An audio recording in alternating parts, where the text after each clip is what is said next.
পুনৰ এটা মিনি ব্লগলৈ আপোনালোক সকলোকে স্বাগতম জনাইছোঁ মই বাস্তৱে। সেইদিনাখন আছিল দেওবাৰ আৰু আমি গৈছিলোঁ চিনেমা চাবলৈ। যিহেতু নতুন এখন অসমীয়া চলচ্চিত্ৰ শুভ মুক্তি পাইছে, তাতে আজি দেওবাৰ, গতিকে আমি ভাবিলোঁ আজি সেইখনকে চাবলৈ যাওঁ।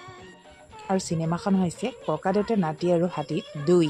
আৰু আজি আমি গৈছিলোঁ আপা, আন্তৰিকা আৰু চুনু দাদা। আৰু এয়া আন্তৰিকা আৰু মই ৰখি আছোঁ চিনেমাৰ টিকেট কাটিবলৈ। আৰু আমি এই চিনেমাখন চাবলৈ গৈছিলোঁ শিৱসাগৰৰ ভটিয়াপাৰাত অৱস্থিত ভাস্কৰজ্যোতি চিনেমা হলত। এয়া আমি টিকেট কাটিলোঁ আৰু এতিয়া হলৰ ভিতৰত আমাৰ এণ্ট্ৰি হ'ল। আৰু আপোনালোকৰ কাৰণে মই এয়া হলটোৰ ভিতৰ ভাগৰ কিছু দৃশ্য বন্দী কৰি ৰাখিছিলোঁ।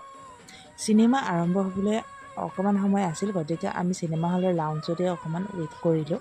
আৰু তাৰ কিছু সময়ৰ পিছতেই আৰম্ভ হৈ গ'ল ককাদেউতা নাতি আৰু হাতী 2।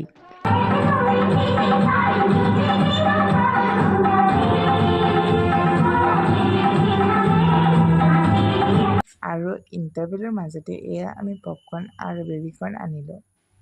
আৰু এয়া আমাৰ চিনেমা শেষ হ'ল। চিনেমাখন চাই বহুত ভাল লাগিলে। আৰু তাৰপিছতে আমি আছাম ধাবাত সোমাই ভেজ থালি অৰ্ডাৰ দি